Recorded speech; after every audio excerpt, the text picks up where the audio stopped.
chapter basically talks about getting out of your comfort zone for God. He and some friends ended up going out on the street and making themselves available to God by just talking to strangers.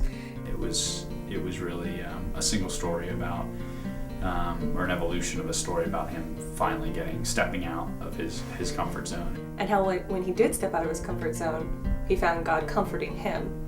So it really wasn't out of his comfort zone. It was really a blessing to him as well as something that glorified God. It definitely brought me back to when I was incredibly bound by my own anxiety. But it was a really eye-opening story for me.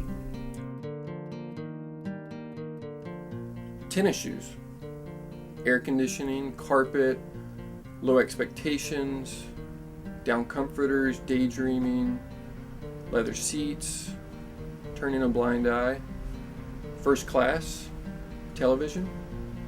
All of these things make me comfortable, and I love them for it. In fact, I spend much of my day pursuing comfort and avoiding discomfort. I actually don't know anybody that tries to be uncomfortable, except of course women in high heels.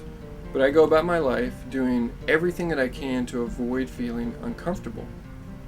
But then Jesus goes and he messes with my thinking again, saying, pick up your cross and follow me, which A, doesn't sound comfortable at all, and B, raises the level of discipleship much higher than I've been living.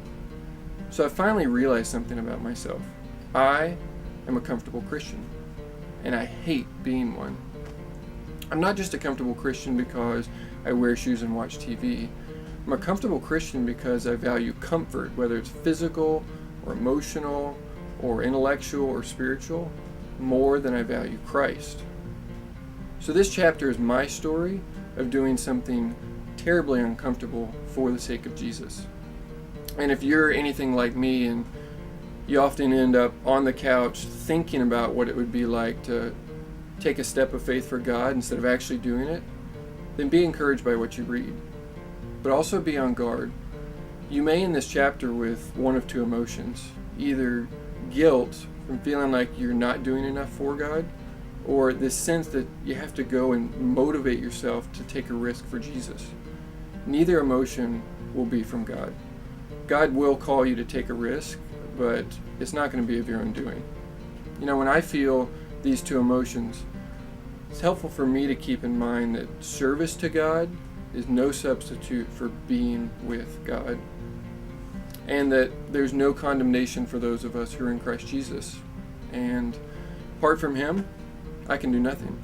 So, with all that in mind, go pick up your cross and follow Jesus.